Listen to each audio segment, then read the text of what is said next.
मानव इतिहास में शहीद तो अनेकों हुए हैं, परंतु श्री गुरु तेग बहादुर साहिब जी की शहीदी अथवा आत्म बलिदान अद्वितीय घटना है, जिसका अन्य उदाहरण खोजने पर भी नहीं मिलता।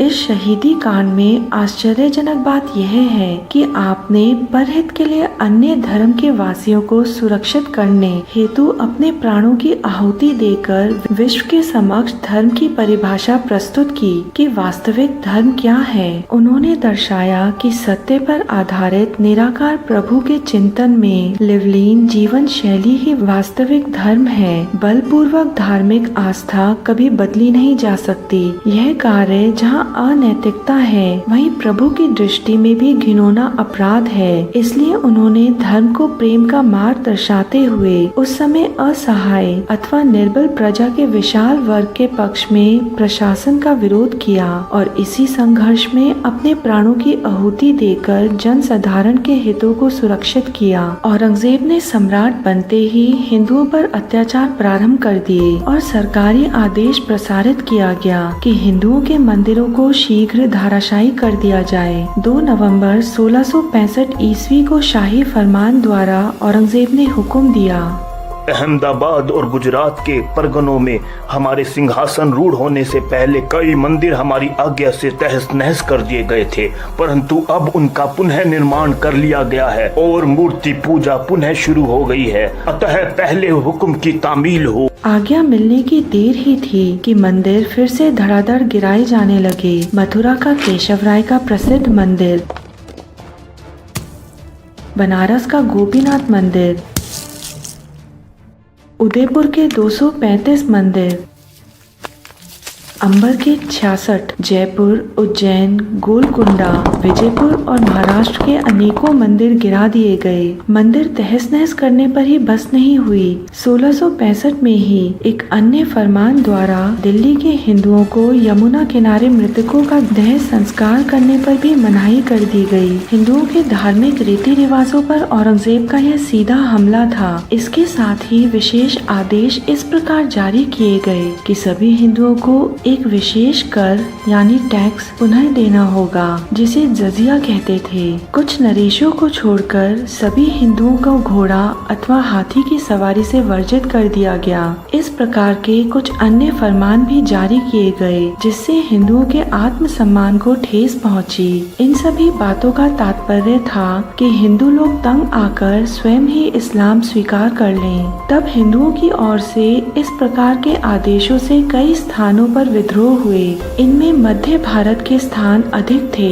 सरकारी सेना ने विद्रोह कुचल डाले और हिंदुओं को हरा दिया और हिंदुओं को तरह तरह की यातनाएं दी गई। परंतु सेना को भी कुछ क्षति उठानी पड़ी। अतः औरंगजेब को अपनी नीति को लागू करने के लिए नई युक्तियों से काम लेने की सूझी और उसने कूटनीति का रास्ता अपनाया। सन 1669 व 70 में उसने पूरी तरह मन बना लिया था कि इस्लाम के प्रचार के लिए एक ओर से सिलसिलेवार हाथ डाला जाए। उसने इस उद्देश्य के लिए कश्मीर को चुना, क्योंकि उन दिनों कश्मीर हिंदू सभ्यता संस्कृति का गढ़ था। वहाँ के पंडित हिंदू धर्म के विद्वानों के रूप में विख्यात थे। औरंगजेब ने सोचा, यदि कश्मीर के ज्ञानी पंडित इस्लाम धर्म अपना लेंगे तो अनपढ़ व मूर्ख जनता को इस्लाम में लाना सहज हो जाएगा और ऐसे विद्वान समय आने पर इस्लाम के प्रचार में सहायक बनेंगे और जनसाधारण को दीन के दायरे में लाने का प्रयत्न करेंगे। अतः उसने इफ्तिखार खान को शेर अफगान का खिताब देकर कश्मीर भेज दिया और उसके स्थान पर लाहौर का राज्यपाल फिदायर खान को नियुक्त किया। इफ्तिखार खान ने पंडितों पर अत्याचार करने आरंभ कर दिए। हिंदुओं को बलपूर्वक मुसलमान बनाया जाने लगा। इनकार करने वाले के लिए मृत्यु दंड दिया जाता। इन अत्याचारों के विरुद्ध कश्मीर के लोगों की पुकार सुनने वाला कोई न था। अंत में लाचार होकर हिंदुओं ने एक सभा बुलाई और इस संकट का कोई उपाय निकालने की युक्ति सोचने लगे ताकि किसी तरह धर्म सुरक्षित किया जा सके। अंत में वह इस निर्णय पर पहुँचे कि श्री गुरु नानक देव जी के 9वें उत्तराधिकारी गुरु श्री तेग बहादुर जी के पास जाकर यह समस्या रखी जाए, क्योंकि उस समय वही एकमात्र मानवता एवं धर्म निरपेक्षता के पक्षधर थे। अतः मटन निवासी कृपा राम, जो कि गोविंद राय जी को संस्कृत पढ़ाते थे और उन दिनों छुट्टियां लेकर घर आए हुए थे, उनके नेतृत्व में कश्मीरी पंडितों का एक प्रतिनिधि मंडल पंजाब में आनंदपुर साहिब पहुंचा।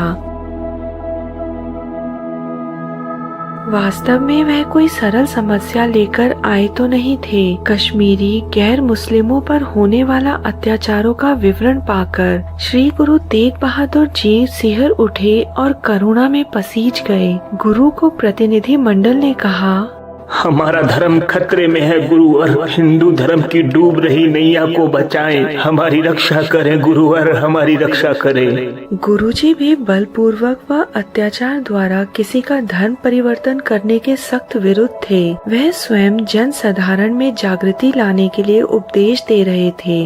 भय काहू को देत नहीं, नहीं भय मानत आन, ना डरो और ना डराओ। यह शब्द श्री गुरु ग्रंथ साहिब अंग 1427 में भी दर्ज है। इसलिए प्रतिनिधि मंडल की विनती पर 9वें गुरु विचार मगन हो गए। तभी गुरुजी के 9 वर्षीय पुत्र गोविंद राय जी दरबार में उपस्थित हुए।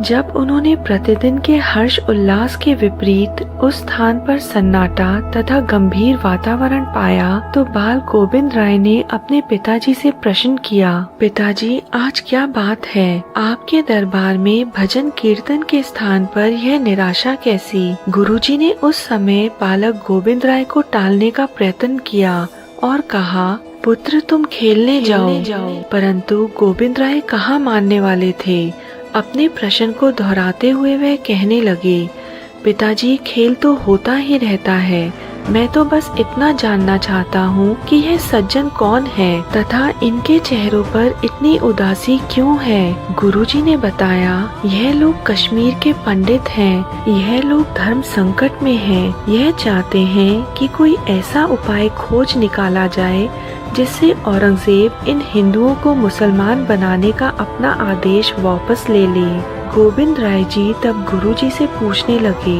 आपने फिर क्या सोचा है? गुरुजी ने कहा, बेटा ऐसा तभी संभव हो सकता है जब औरंगजेब की इस नीति के विरोध में कोई महान व्यक्तित्व अपना बलिदान दे।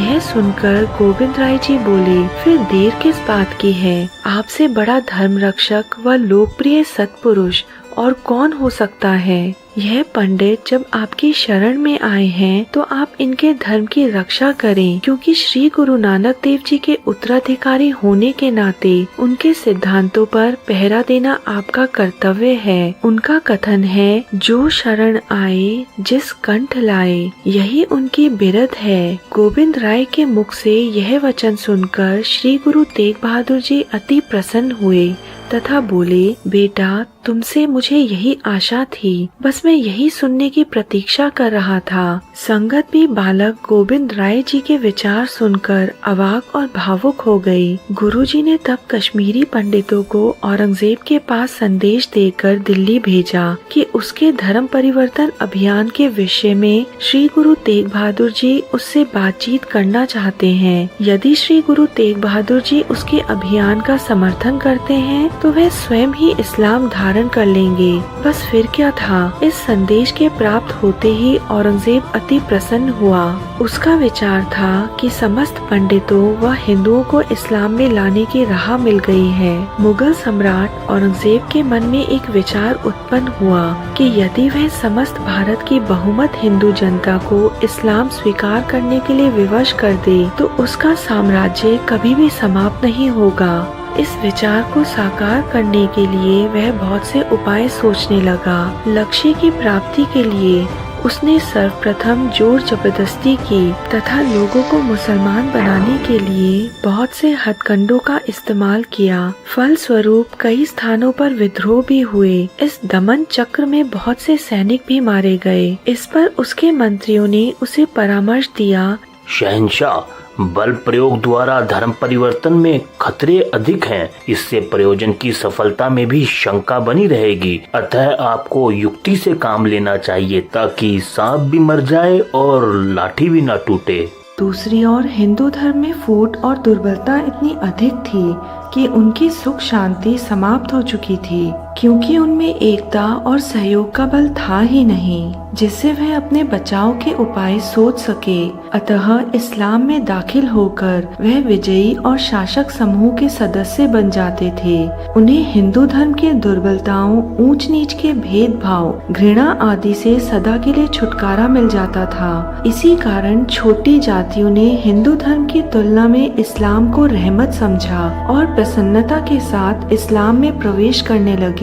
इन प्रवृत्तियों के कारण उनको मुसलमान बनाने की ओर औरंगजेब का कोई विशेष ध्यान न था। वह तो अपनी इच्छा से ही अपनी परतंत्रता से स्वतंत्रता प्राप्त करने के लिए चले आते थे। अतः औरंगजेब तो केवल उच्च वर्ग की जातियों को मुसलमान बनाना चाहता था। यही कारण था कि उसने कश्मीर में मुसलमान बनाने के लिए सारी शक्ति खर्च कर दी।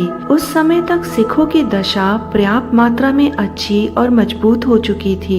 उनका कुछ दबदबा भी बन गया था। उनका अपना धर्म प्रचार भी कायम था। गुरु हरगोबिंद साहिब समय की सरकार से टक्कर लेकर विपक्षी सेनाओं को कई बार हरा भी चुके थे। शायद इसी कारण कश्मीरी ब्राह्मण अपनी दुखमयी कथा लेकर श्री गुरु तेग बहादुर जी के पास आए थे। औरंगजेब ने तुरंत आनंदपुर साहिब में अपने दूत भेजे और श्री गुरु तेग बहादुर साहिब को दिल्ली लेकर आने को कहा।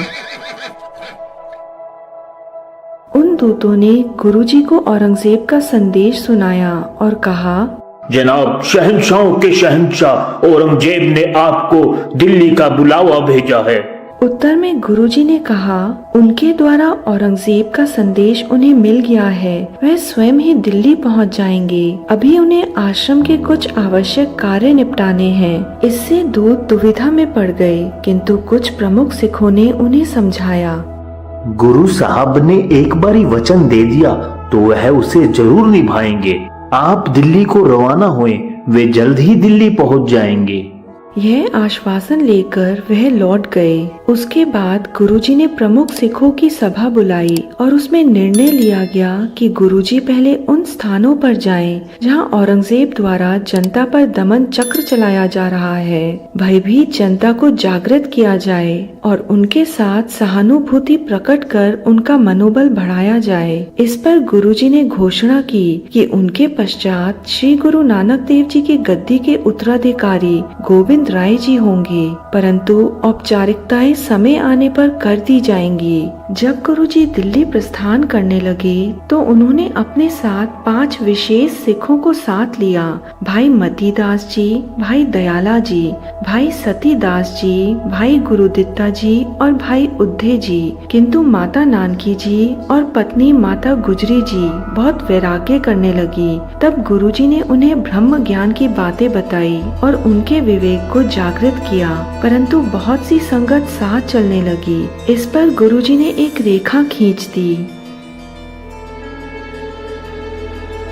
और सभी को आदेश दिया कि वे घरों को लौट जाएं और उस रेखा से आगे न आएं। इस प्रकार संगत वापस चली गई और गुरुजी आनंदपुर साहिब से 5 सिखों समेत रोपड़ पहुँचे।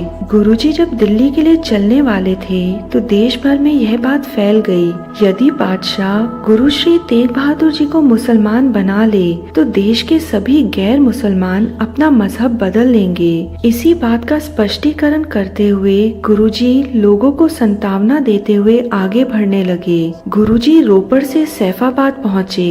वहाँ उन्होंने लोगों की गलत फहमियाँ दूर करते हुए उनको धीरज बंधाया और प्रभु पर भरोसा रखने को कहा। वहाँ पर आपके एक श्रद्धालु व्यक्ति सैयद सैफुल खान जी निवास रखते थे। गुरुजी उनके स्नेह के बंधे कुछ दिन वहीं ठहरे रहे। फिर सैफाबाद से समाणा तथा कैथल, जिंद, कन्नौड़ होते हुए आगे बढ़ने लगे। गुरुजी उन सभी स्थानों पर पहुँचे जहाँ की जनता पर औरंगजेब के आदेशों के अनुसार शासक वर्ग ने अत्याचार किए थे। इन अत्याचारों से पीड़ित कई स्थानों पर वहाँ के कबीलों ने विद्रोह किया था। उन लोगों ने गुरुदेव को बताया, गुरु साहब, सरकारी आदेश है, जो इस्लाम स्वीकार नहीं करेंगे उनके खेत जला दिए जाएंगे, उनको नौकरी से निकाल दिया जाएगा, और जो इस्लाम स्वीकार कर लेंगे उन्हें इनाम दिया जाएगा, उन्हें सरकारी नौकरी दी जाएगी और तरक्की दी जाएगी। परिणाम स्वरूप दमन चक्र में बहुत लोग मारे गए हैं और हिंदुओं ने इस्लाम स्वीकार कर लिया है। गुरुजी ने वहाँ की भयभीत जनता को आत्मज्ञान देकर उत्साहित किया और जागृति अभियान बहुत सफल रहा। जन साधारण में नई चेतना उमड़ पड़ी और मृत्यु को वह एक खेल समझने लगे। गुरुजी को आनंदपुर साहिब से प्रस्थान किए बहुत दिन हो गए थे। दिल्ली में औरंगजेब उनकी बहुत बेसब्री से प्रतीक्षा कर रहा था। जब वह नहीं पहुँचे तो उसने गुरुजी को खोजकर गिरफ्तार करके लाने का आदेश दिया और उनका पता ठिकाना बताने वाले को इनाम देने की घोषणा की। आगरे में एक निर्धन व्यक्ति जिसका नाम सैयद हसन अली था, उसने विचार किया कि या अल्लाह, गुरु साहब अगर मुझे मिल जाए तो मेरी गरीबी मिट जाएगी। उनको पकड़वा कर जो शहंशाह मुझे इनाम देंगे उससे मैं अपनी पोती का निकाह कर दूंगा। गुरु साहब, आप जहाँ भी हैं मेरी पुकार सुने। काश गुरु साहब मुझे मिल जाएं। अतः वह हृदय से श्री गुरु तेग बहादुर साहिब की आराधना करने लगा। बस फिर क्या था, गुरुजी स्वयं ही सैयद हसन के घर पहुंच गए, परंतु वह गुरुजी के दीदार करके अपना लक्ष्य भूल गया। वह प्रेम में सेवा करने में व्यस्त हो गया। गुरुजी ने उससे कहा कि अब वह उसके हाथों गिरफ्तारी देना चाहते हैं ताकि उसे 1000 रुपए की राशि प्राप्त हो सके, परंतु वह गुरुजी के चरणों में गिर पड़ा और विनती करने लगा। नहीं गुरु साहब, नहीं, मुझसे यह गुनाह नहीं होएगा। माना मैं गरीब हूँ, मेरी जरूरतें हैं, परंतु मैं यह गुनाह नहीं कर सकता। मैं निर्धनता के कारण विचलित हो गया था, तभी मैं ऐसी पुकार कर रहा था, परंतु मुझसे अब यह काम नहीं होगा गुरु साहब, नहीं होगा।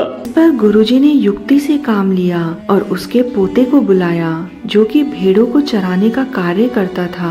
उसे एक दुशाला और एक हीरे की अंगूठी दी और कहा कि नगर में जाकर हलवाई से मिठाई खरीद लाओ। वह भोला गडरिया हलवाई से जब मिठाई खरीदने लगा तो हलवाई ने कीमती वस्तुएं गडरिये के पास देकर उसे थाने में पकड़वा दिया।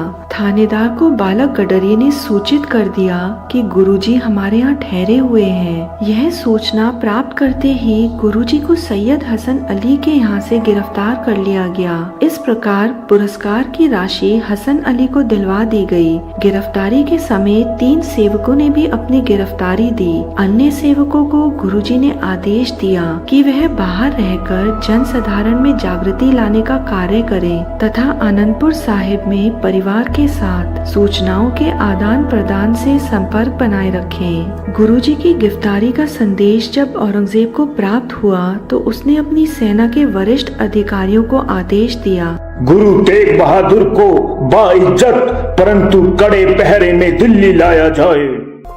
ऐसा ही किया गया।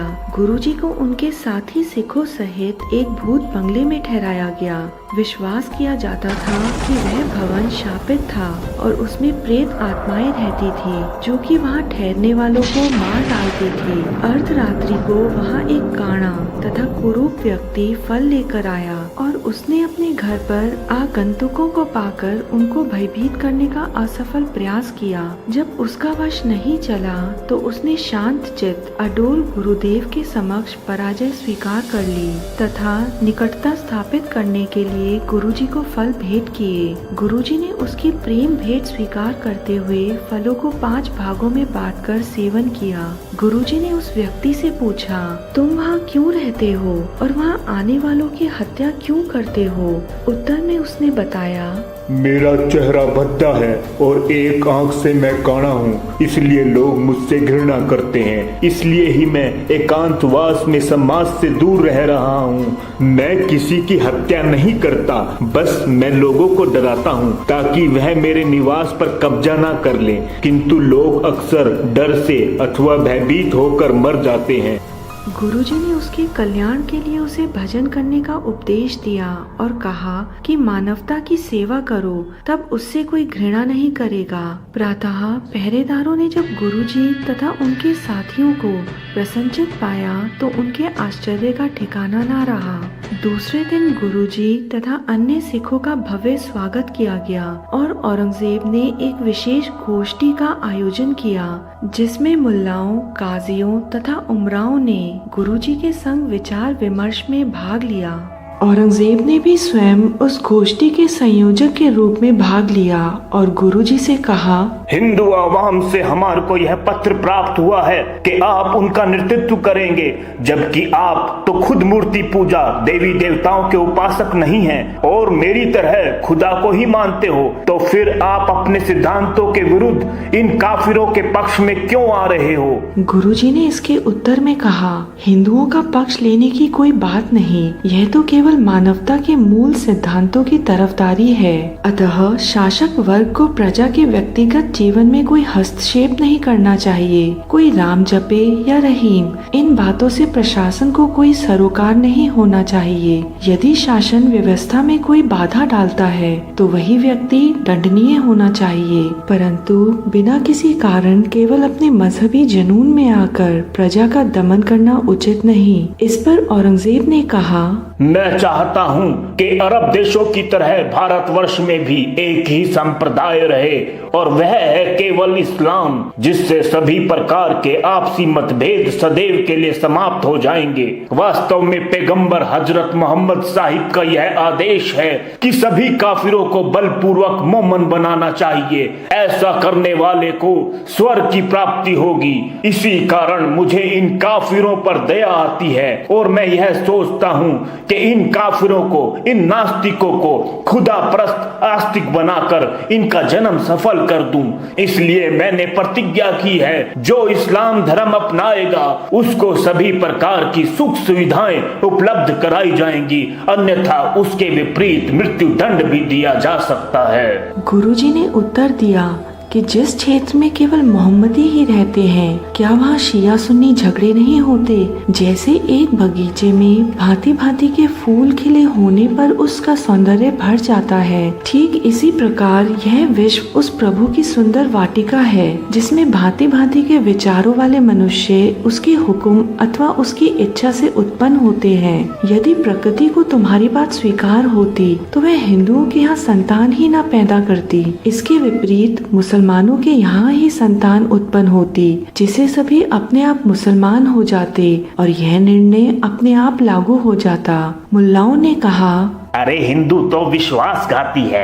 अगर हम अपने प्राणों की आहुति उनके लिए दे भी दें तो समय आने पर वे पीठ दिखा देंगे, क्योंकि ये किसी का परोपकार नहीं मानते। उत्तर में गुरुजी ने कहा कि वह तो निस्वार्थ तथा निष्काम मानवता के हित के लिए कार्य करते हैं। यदि जुल्म हिंदू करते तो वह उसके पक्षधार होते। जो मजलूम होता अर्थात वह दीनहीन और अशक्त व्यक्तियों पर अत्याचारों के सख्त विरोधी हैं, भले ही वह हिंदू हो अथवा मुस्लिम। अंत में औरंगजेब ने गुरुजी के समक्ष इस्लाम स्वीकार करने का प्रस्ताव रखा और कहा, अब मुद्दे की बात करो। अगर तुम इस्लाम स्वीकार कर लेते हो तो हम सब तुम्हारे मुरीद बन जाएंगे, नहीं तो तुम्हारी भी हत्या करवा दी जाएगी। इसके उत्तर में गुरुजी ने फरमाया कि उनको किसी प्रकार का भय नहीं, क्योंकि शरीर तो नश्वर है, उसका क्या मोह। मृत्यु तो एक अटल सच्चाई है, अतः जन्म मरण सब एक खेल मात्र है। इस पर मुल्लाओं ने कहा, अरे भाई, अगर तुम्हारे में कोई करामात है, अगर तुम कोई जादू दिखा सकते हो तो यहाँ दिखाओ। यदि तुम कोई करामात दिखा दो तो मृत्यु दंड बख्शा जा सकता है। उत्तर में गुरुजी ने कहा कि वे प्रकृति के कार्यों में हस्तक्षेप नहीं करते, अतः चमत्कारी शक्तियों का प्रदर्शन एक मर्दारी की तरह नहीं करते। मुल्लाओं ने कहा, पीर, फकीर, गुरु, मुर्शिदों में चमत्कारी शक्तियों का होना उनका आवश्यक अंग है, फिर आप कैसे गुरु और पीर हैं? इस पर गुरुजी ने कहा, उनकी हत्या करके देख लें, वह मरेंगे नहीं, बस यही उनकी करामात होगी। मुल्ला गुरुजी के इस कथन के रहस्य को ना समझ सके। वह विचार करने लगे, शायद उनकी गर्दन इतनी कड़ी हो जाएगी कि तलवार के वार से नहीं कटेगी। वह समय की प्रतीक्षा करने लगे। औरंगजेब का मूल लक्ष्य तो गुरुजी को इस्लाम स्वीकार करवाना था, न कि उनकी हत्या करवाना। अतः वह उनको यातनाएं देने का कार्यक्रम तैयार करने लगे, जिससे पीड़ित होकर वह स्वयं ही इस्लाम स्वीकार कर लें। इस प्रकार उसने गुरुजी तथा उनके साथ 3 सिखों को कारावास में विशेष काल कोठरियों में बंदी बनाकर रखा, जहां उनको भूखा प्यासा रखा जाने लगा। यह समाचार कारावास के सफाई कर्मचारी द्वारा बाहर के संपर्क रखने वाले सिखों को प्राप्त हुआ, तो उन्होंने स्थानीय सिखों को यह बात बताई। उन सिखों ने मिलकर गुरुजी के लिए लंगर तैयार किया और प्रार्थना की, हे गुरुदेव, आप समर्थ हैं, आपका लंगर चलाया जा रहा है, आप अपना प्रसाद स्वीकार करें। प्रार्थना समाप्त होने पर गुरुजी तथा अन्य शिष्य उनके द्वार पर खड़े थे। उन सिखों ने जी भर के गुरुजी की सेवा की। निकट ही मौलवी का घर था। यह सूचना जब मौलवी को मिली कि श्री गुरु तेग बहादुर पड़ोसी सिखों के यहाँ भोजन कर रहे हैं, तो वह स्वयं देखने आया और देखकर औरंगजेब को सूचित किया, शहंशाह, शहंशाह, बंदी खाने का प्रबंध सही नहीं है। गुरु तेग बहादुर को बाहर देखा गया है, वह जेल में नहीं है। क्या कहा? सिपाहियों, जाओ और पड़ताल करो। परंतु जांच पड़ताल पर गुरुजी तथा अन्य शिष्य वहीं पाए गए। इस पर प्रशासन की ओर से और अधिक कड़ाई की जाने लगी। औरंगजेब के आदेश से एक विशेष प्रकार का पिंजरा मंगवाया गया, जिसकी नुकीली सलाखें अंदर की ओर मुड़ी हुई थी। इसमें कैदी हिलजुल नहीं सकता था, क्योंकि सलाखों की नोक कैदी के शरीर को भेदती थी। इसी पिंजरे में गुरुजी को बंद कर दिया गया, जिससे गुरुजी के शरीर पर बहुत से घाव हो गए। वहाँ के संतरियों को आदेश दिया गया कि उन घावों पर पिसा हुआ नमक का छिड़काव किया जाए, जिससे कैदी को जलन हो और वह पीड़ा के कष्ट को सहन न कर पाए। किंतु गुरुजी शांत चित्त अडोल थे। इस प्रकार की यातनाएं देखकर वहाँ पर तीनों कैदी सिख मन ही मन बहुत दुखी हो रहे थे। उन्होंने प्रार्थना की, हे प्रभु, हमें बल दो ताकि हम अत्याचार के विरुद्ध कुछ कर सके। हे प्रभु, हमें बल दो ताकि हम अत्याचार के विरुद्ध कुछ कर सके। हे प्रभु, हमें बल दो ताकि हम अत्याचार के विरुद्ध कुछ कर सके। हे प्रभु, हमें बल दो ताकि हम अत्याचार के विरुद्ध कुछ कर सके। अगले दिन सफाई कर्मचारी गुरुजी के लिए भेंट के रूप में एक गन्ना लेकर आया। गुरुजी ने उसके स्नेह के कारण वह गन्ना दांतों से छीलकर सेवन किया और छिलके वहीं पिंजरे के बाहर फेंक दिए, जिन्हें उठाकर उन छिलकों को उन सिखों ने प्रसाद रूप में सेवन किया, जो पिंजरे के बाहर वहीं कैद थे। प्रसाद सेवन के तुरंत बाद वह सिख अपने में अथाह आत्मिक बल का अनुभव करने लगे। तभी उन्होंने आपस में विचार विमर्श कर गुरुजी से प्रार्थना की, हे गुरुवर, अगर आप अत्याचारी शासन के विरुद्ध कुछ नहीं करना चाहते तो कृपया हमें आज्ञा प्रदान करें। हम अपने आत्म बल से अत्याचारियों का विनाश कर डालेंगे। यह सुनकर गुरुजी मुस्कुराए और पूछने लगे कि यह आत्मबल उनमें आया कहाँ से। उत्तर में सिखों ने बताया, गुरुवर, यह आत्म बल हमारे अंदर आपका प्रसाद सेवन करने से आया है। इस पर उन्होंने कहा, अच्छा, निकट आकर आशीर्वाद प्राप्त करो। जैसे ही उन्होंने निकट होकर मस्तक झुकाया, गुरुजी ने उनके सिर पर हाथ धरकर उनको दिव्य दृष्टि प्रदान की। उस समय सिखों ने अनुभव किया, गुरुजी अनंत शक्तियों के स्वामी, विशाल समर्था वाले पहाड़ की तरह अडोल, प्रभु आदेश की प्रतीक्षा में अपने प्राणों की आहुति देने के लिए तत्पर खड़े हैं। यह दृश्य देखकर वह गुरुजी से क्षमा याचना करने लगे। गुरुवर, हम तुच्छ प्राणी हैं, आपकी कला को पहचान नहीं पाए और विचलित होकर मनमानी करने की अवज्ञा करने लगे। यह सब कुछ वहाँ पर खड़े संतरी और दरोगा इत्यादि लोग सुन रहे थे। उन्होंने इस घटना का विवरण औरंगजेब तक पहुँचा दिया। औरंगजेब ने उन तीनों सिखों को अगले दिन दरबार में मंगवाया और उस घटना की सच्चाई जानी और कहा, मैंने सुना है कि तुम लोग कह रहे थे कि तुम लोग विनाश कर दोगे, तो विनाश कर दिखाओ, और अगर विनाश नहीं कर सकते तो मरने के लिए तैयार हो जाओ और अपनी जान बचाना चाहते हो तो इस्लाम स्वीकार करो। सिखों ने उत्तर दिया, हम लोगों ने गुरु से आज्ञा मांगी थी परंतु उन्होंने आज्ञा नहीं दी, अन्यथा हम कुछ भी करने के लिए समर्थ हैं, परंतु अब हम गुरु के आदेश अनुसार मृत्यु दंड को तैयार हैं। इस पर सम्राट ने उन तीनों को अलग अलग विधि से मौत के घाट उतारने का आदेश दिया। घोषणा के अगले दिन भाई मतीदास जी को चांदनी चौक के बीचों बीच बेड़ियों, हथकड़ियों और जंजीरों में जकड़कर लाया गया। प्रशासन की क्रूरता वाले दृश्य को देखने के लिए लोगों की भीड़ इकट्ठी हो गई थी। भाई मतीदास जी का चेहरा दिव्य आभा से चमक रहा था। मृत्यु का भय उनके चेहरे पर जरा भी नहीं था और वह प्रभु के भजन में व्यस्त थे। सतनाम श्री वाहेगुरु, सतनाम श्री वाहेगुरु, सतनाम श्री वाहेगुरु, सतनाम श्री वाहेगुरु, सतनाम श्री वाहेगुरु। पास खड़े काजी ने उन्हें चुनौती दी, भाई मतीदास, क्यों व्यर्थ में अपने प्राण गंवा रहे हो? हठ धर्म छोड़ दो और इस्लाम को स्वीकार कर लो, जिससे तुम्हें राजपाट मिलेगा, प्रशासन की तरफ से ढेरों इनाम मिलेंगे और अगर तुमने इस्लाम स्वीकार नहीं किया तो उतनी ही यातनाएं देकर तुम्हें मार दिया जाएगा। काजी, क्यों अपना समय व्यर्थ कर रहे हो? मैं सिख सिद्धांतों पर चलने वाला हूँ और ऐसे ढेरों इनाम भी अपने सिद्धांतों पर निछावर कर सकता हूँ। गुरु के आदर्श शिष्य अपने गुरुदेव के आदेशों की पालना करना ही सब सुखों का मूल समझते हैं। अतः जो धर्म मुझे मेरे गुरु ने दिया है वह मुझे अपने प्राणों से प्यारा है। तो ठीक है, अगर मरने से पहले कोई आखिरी इच्छा हो तो बता दो, पूरी कर दी जाएगी। काजी, मेरा मुंह मेरे गुरु की ओर रखना ताकि मैं अंत समय तक अपने गुरु के दर्शन करता रहूं और अंत में अपना शरीर त्याग दूं।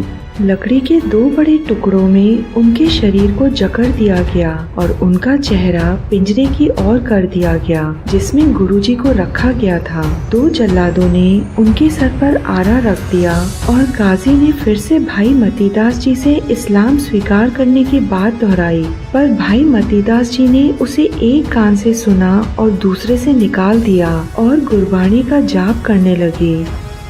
ओंकार सतनाम कर्ता पुरख निर्भव निर्वैर काल मूरत जुनि से भंग। इसके पश्चात काजी ने आरा चलाने का आदेश दिया। देखते ही देखते खून का फवारा निकल गया और भाई मतीदास जी के शरीर के 2 फाड़ हो गए।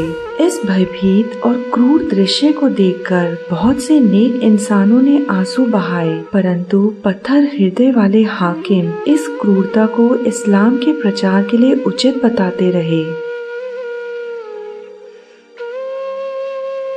भाई मतीदास जी अपने प्राणों की आहुति देकर सदा के लिए अमर हो गए। उनकी आत्मा परम ज्योति में जा समाई और उनका बलिदान सिखों और विश्व के अन्य धर्म के लोगों के लिए इस बात की प्रेरणा बन गया कि किसी भी कीमत पर अन्याय का साथ ना दो। समय की हुकूमत द्वारा चलाई गई अत्याचार की इस आंधी के दूसरे शिकार थे भाई दयाला जी। अगले दिन भाई दयाला जी को बंदी गृह से बाहर चौक में लाकर उन्हें काजी ने फतवा सुनाते हुए कहा, दयाला, अब तुम्हारी बारी है। अगर तुम इस्लाम स्वीकार कर लोगे तो तुम्हें छोड़ दिया जाएगा, नहीं तो उबलते हुए पानी में डालकर तुम्हें मौत के घाट उतार दिया जाएगा। मेरी मानो, इस्लाम स्वीकार कर लो, जन्नत मिलेगी यहाँ भी और वहाँ भी। यह सब सुनकर भी भाई दयाला जी ने अपने सिखी विश्वास को छोड़ना स्वीकार नहीं किया। यह देख काजी उन्हें डराने और धमकाने लगा। मूर्ख दयाला, हमने तुम्हारे साथी को बड़ी बेदर्दी से इस्लाम स्वीकार ना करने के कारण मौत के घाट उतार दिया है। अब तुम्हारी बारी है, इस्लाम कबूल कर लो, नहीं तो तुम्हें भी मौत के मुंह में डाल दिया जाएगा। काजी, भाई मतीदास को मरा मत समझो, वे तो मानो मृत्यु से मजाक कर कर दूसरों के लिए प्रेरणादायक दिशा दिखाकर अमर हो गए हैं और अकाल पुरुष के चरणों में स्वीकार भी हो चुके हैं। काजी जल्दी करो, मैं भी भाई मतीदास जी के पास जाने के लिए बेसब्री से इंतजार कर रहा हूँ और मैं भी अपना अंतिम समय मेरे गुरु को देखते हुए बिताना चाहता हूँ। तभी जल्लादों ने भाई दयाला जी को बहुत बड़े बर्तन में पानी डालकर बिठा दिया।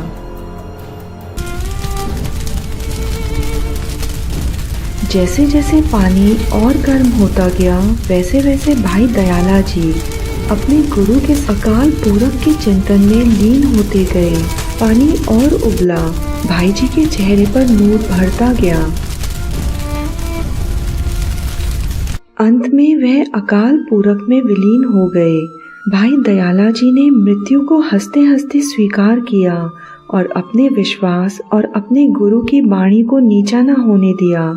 यह भयभीत दृश्य को देखकर कुछ लोगों ने आंसू बहाए और कुछ ने आहें भरी और अत्याचारी प्रशासन के विनाश की कामना कर कर सब अपने घरों को चले गए। तीसरा दिन आया।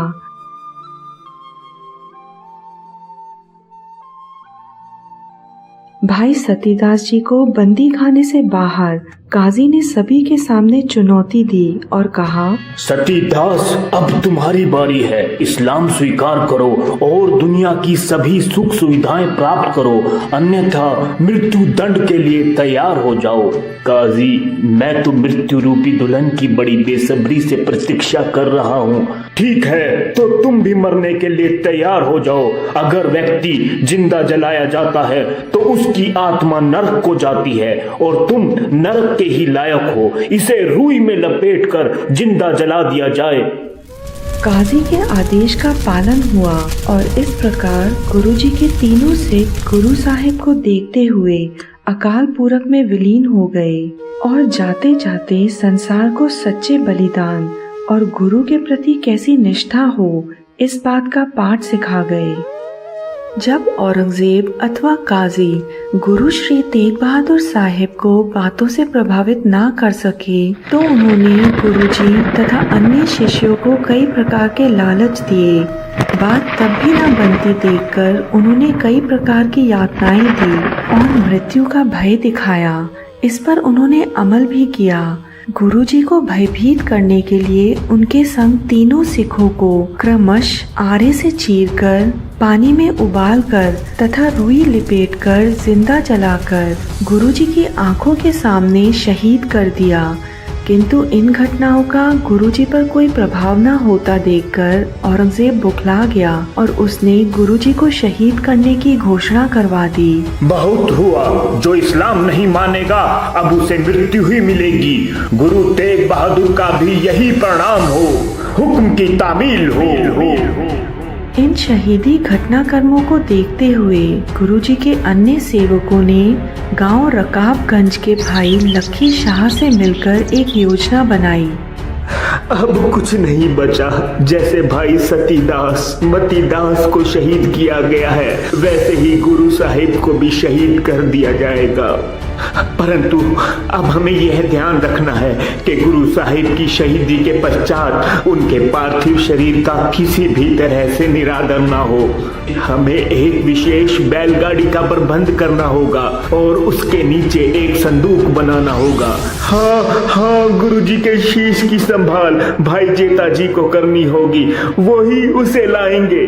और इस योजना के अनुसार उन्होंने एक विशेष बैलगाड़ी तैयार की जिसके नीचे एक संदूक बनाया गया जिसका ढक्कन ऊपर से खुलता था। भाई जेता जी नामक सिख गुरुजी के शीश की संभाल करने के लिए अलग से तैयार हुए। औरंगजेब के इस फरमान के साथ ही प्रशासन ने समस्त दिल्ली नगर में डोंडी पिटवा दी। सुनो सुनो सुनो, शहंशाह औरंगजेब का हुक्म ना मानने के कारण हिंद के पीर गुरु तेग बहादुर को 11 नवंबर के दिन चांदनी चौक के चबूतरे पर मौत के घाट उतारा जाएगा। इस दृश्य को देखने वहाँ विशाल जन समूह उमड़ पड़ा जो कि बेबस होने के कारण मुक्त दर्शक बना रहा। निश्चित समय गुरुजी को चबूतरे पर बिठाया गया। गुरुजी तो मानसिक रूप से पहले ही आत्म बलिदान के लिए तैयार होकर आए थे। सच्चे आध्यात्मिक महापुरुष होने के कारण समर्थ होते हुए भी चमत्कार दिखाकर परमात्मा के सामने अनिति नहीं करना चाहते थे अथवा उनको नीचा नहीं दिखाना चाहते थे। वहाँ निकट खड़े भाई जेता ने लपक कर फुर्ती से गुरुजी का शीश उठाकर अपनी झोली में डाला और भीड़ में अलोप हो गए तथा बिना रुके नगर के बाहर प्रतीक्षा में खड़े भाई ऊदा जी से जा मिले। उस समय उन दोनों सिखों ने अपनी वेशभूषा मुगलों जैसी बनाई हुई थी, जिस कारण उनको आनंदपुर साहिब की तरफ बढ़ने में सहायता मिली। शीश के लापता हो जाने पर औरंगजेब ने शहर भर में डोंडी पिटवाई, परंतु औरंगजेब के भय के कारण गुरुजी की अंत्येष्टि क्रिया के लिए कोई भी सामने नहीं आया। परंतु योजना के अनुसार भाई लखी शाह अपनी बैलगाड़ियों के काफिले के साथ चांदनी चौक से गुजरे, जो कि लाल किले में सरकारी सामान छोड़कर वापस लौट रहे थे। प्रकृति ने भी उनका साथ दिया।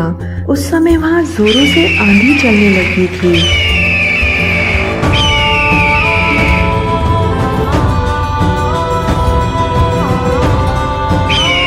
आंधी का लाभ उठाते हुए उन्होंने गुरुजी के शव पर चादर डालकर झट से उठा लिया और संदूक वाली बैलगाड़ी में रखकर ऊपर से ढक्कन बंद कर उस पर चटाई बिछा दी और गाड़ी हाँकते हुए आगे बढ़ गए।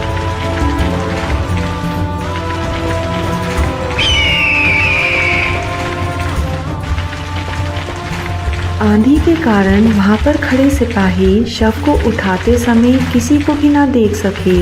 क्षण भर में शव के खो जाने पर संतरियों ने बहुत खोजबीन की, परंतु वह असफल रहे। इस प्रकार भाई लखी शाह का काफिला गुरुदेव का शव गुप्त रूप से ले जाने में सफल हो गया। उन सिखों ने तब गुरुजी के शव को अपने घर के भीतर ही रखकर चिता को आग लगा दी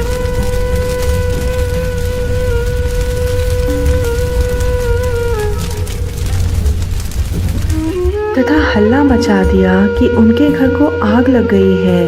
इस प्रकार औरंगजेब के भय के होते हुए भी गुरुजी के सिखों ने गुरुजी का अंतिम संस्कार युक्ति से गुप्त रूप में संपन्न कर दिया।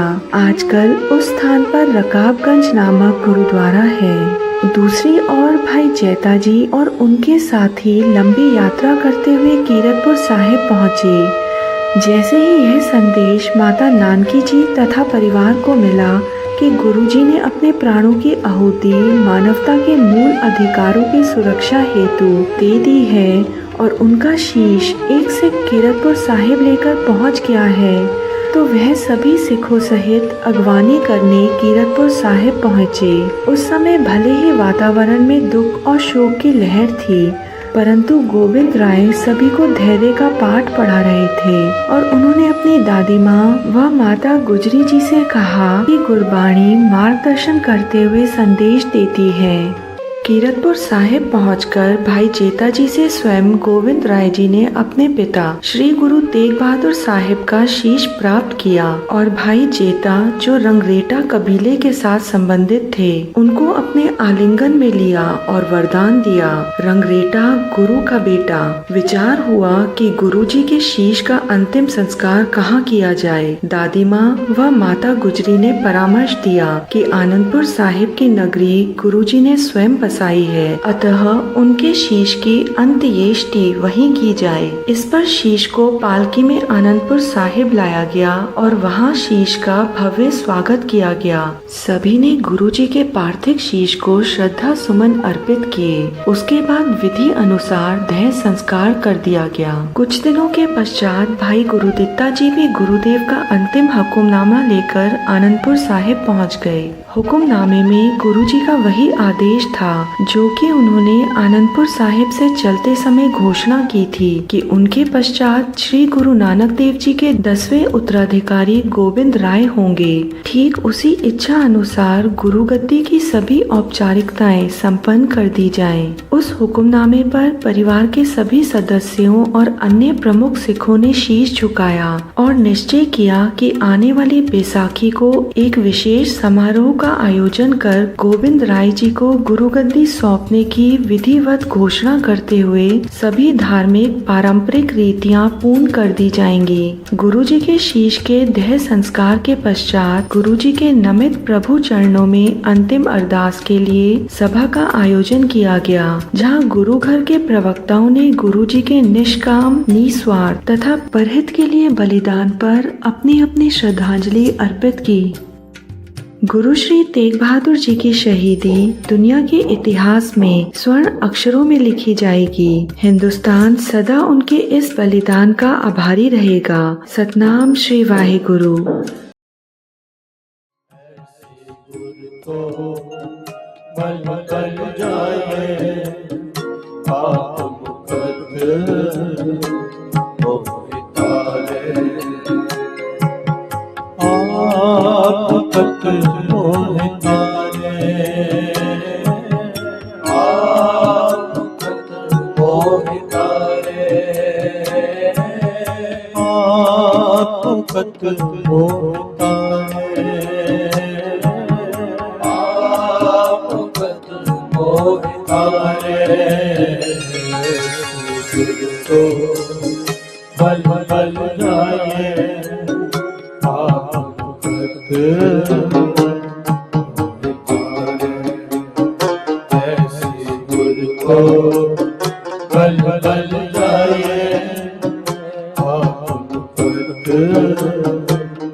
मुकत मोह तारे मोहता है, आप मुकत मोहता है, आप मुकत मोहता है, बन बन जाइए आप मुकत मोहता है।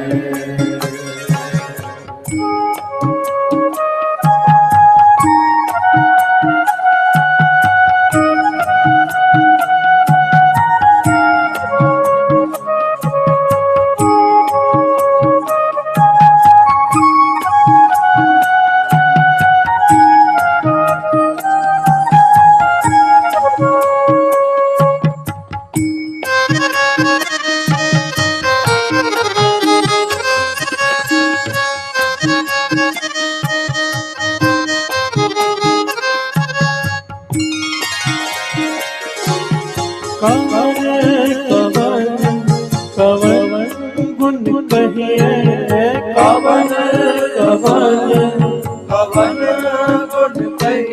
गुण कहिए, अंत नहीं कछ पारे, कवन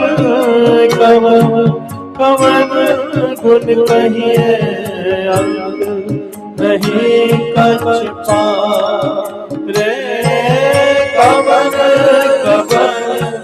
कवन गुण कहिए, अंत नहीं कछ पारे, कवन गुण कहिए, अंत नहीं कछ पारे। ऐसे गुण को बल बल जाइए आप मुकत मोहिता रे, ऐसे गुण को बल बल जाइए आप मुकत मोहिता रे।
आप मुकत मोहिता रे।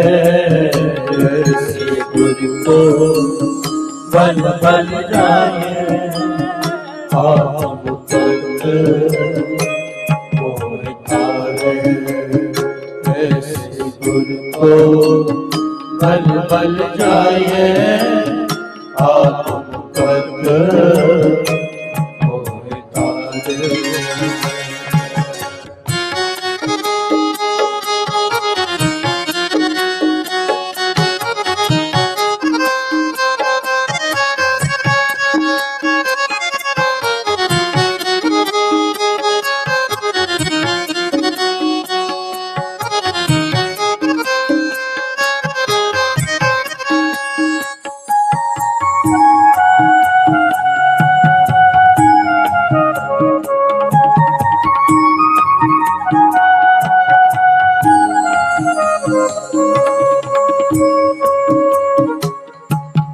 बिसम बिसम बिसमी पई है बिसम बिसम बिसम ही पई है बिसम बिसम बिसमी पई है बिसम बिसम बिसम ही पई है लाल गुलाल रंगा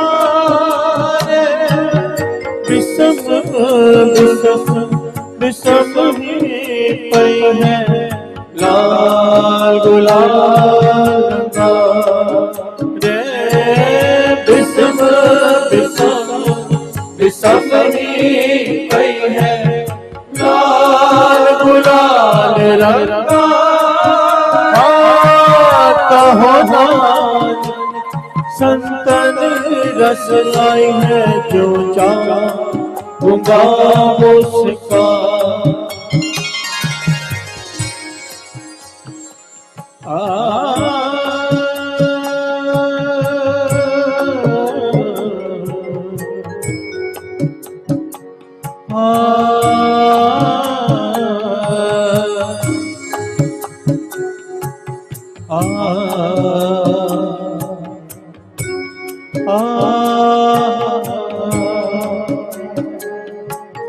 बिसम बिसम बिसमी पई है लाल गुलाल रंगा कहो नाथ संतन रस आए हैं जो चाहूंगा उसका